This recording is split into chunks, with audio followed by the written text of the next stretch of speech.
Aujourd'hui, je reçois le docteur Nathalie Criton qui va se présenter et qui va nous parler de l'hypnose dans la médecine dentaire, ce qui est un des sujets intéressants que nous souhaitons aborder dans le cadre de la formation hypnomédique qui est proposée par l'École de formation professionnelle en hypnose du Québec prochainement.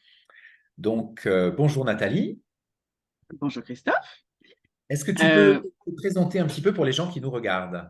ok, donc chirurgien dentiste, j'ai démarré en France avec, entre autres, l'utilisation de l'hypnose déjà en France. Puis je suis arrivée en Irlande où j'ai fait un diplôme un petit peu spécial en sédation consciente, chose qu'on ne peut pas du tout utiliser en France, et qui m'a permis de faire de la sédation consciente plus de l'hypnose, mais sous médication, sous médication. Puis, je suis arrivée au Québec, toujours chirurgien dentiste. Là, je suis également clinicienne à McGill.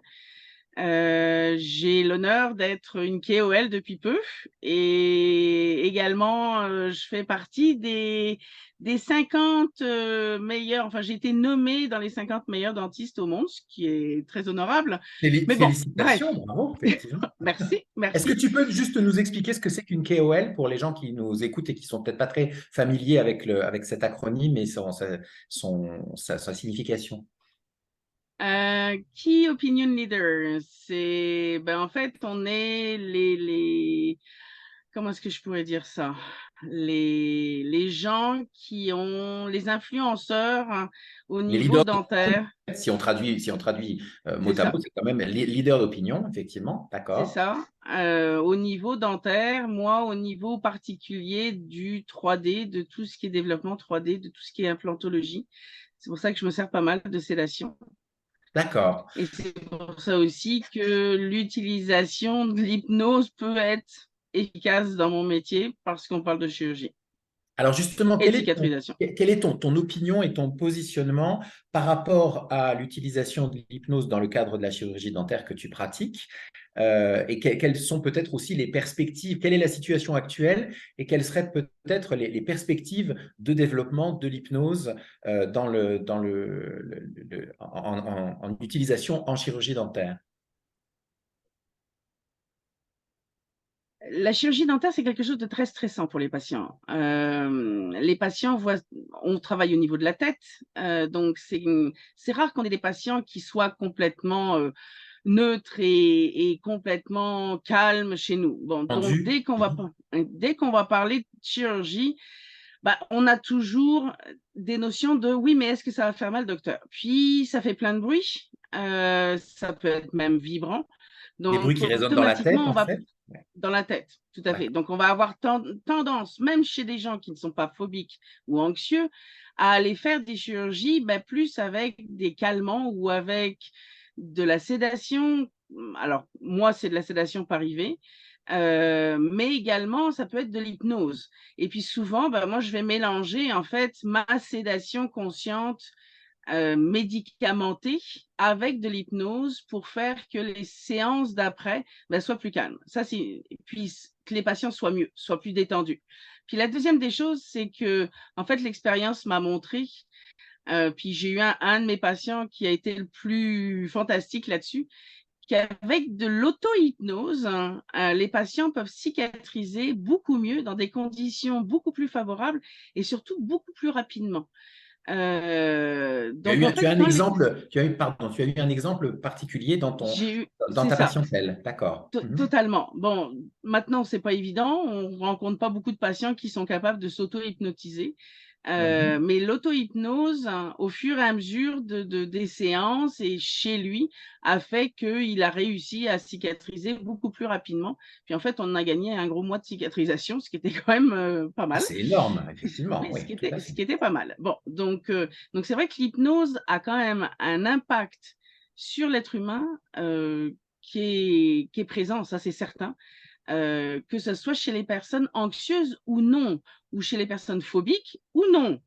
D'accord. Donc, d'une manière générale, c'est toujours positif.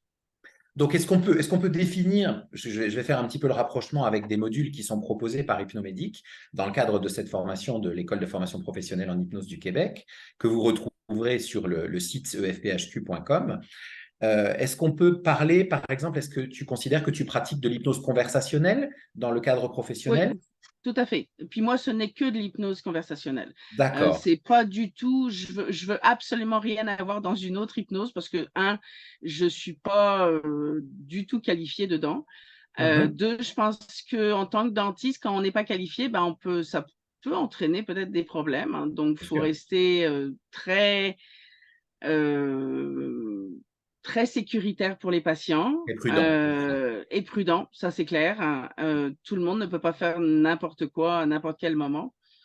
L'hypnose n'est pas D'accord. tellement légiférée, mais nous, la sédation consciente médicamentée est très légiférée au sein de notre ordre, donc il faut quand même qu'on fasse attention. Donc, c'est quelque chose, c'est une situation quelque part intermédiaire où l'hypnose vient en complément, mais un complément intéressant et concret de la sédation médicamenteuse que vous utilisez dans le cadre de la chirurgie, des chirurgies dentaires. Tout à fait, parce qu'en fait, ça prépare les patients par la suite. Si vous inculquez pendant la chirurgie à votre patient que sa cicatrisation va bien aller, qu'il va être positif, qu'il va être relaxé après, ben, il y aura beaucoup moins de toxines. Maintenant, j'avoue, j'ai jamais eu d'évidence de preuves et de lectures ni d'articles qui ont prouvé ça, mais ça serait intéressant dans un futur proche Ça, c'est qu'il y ait des l'avenir. gens qui soient intéressés à faire des articles et à faire de la recherche dessus. Ça serait vraiment très intéressant. Oui, le documenter davantage. Totalement. On a un module aussi qui est la préparation aux procédures médicales, procédures chirurgicales invasives. Et en fait, le dentaire, c'est quand même du chirurgical invasif. C'est un... Ça peut être assez traumatisant. Il y a toujours ben, cette peur du dentiste. Donc, l'hypnose peut jouer son rôle aussi dans exactement. cette préparation et avec ce module que nous proposons dans la Totalement. formation. Je suis tout à D'accord, fait d'accord. Je suis tout très à fait bien. d'accord. Bon, mais c'est une très belle, un très beau témoignage. Je te remercie beaucoup de ces informations.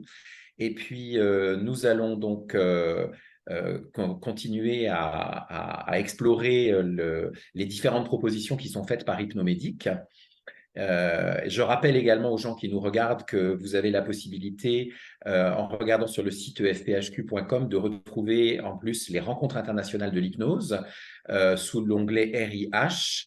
Les rencontres internationales de l'hypnose ont lieu à Montréal les 24 et 25 novembre prochains et vont réunir un certain nombre de spécialistes internationaux de France, du Maroc et d'Italie qui vont se joindre à leurs homologues québécois pour débattre, discuter et présenter toutes les évolutions et tout ce qu'on peut attendre encore de l'utilisation de l'hypnose dans ces différents domaines, dont le domaine médical, entre autres. Et là, on rejoindra le programme hypnomédique de l'école.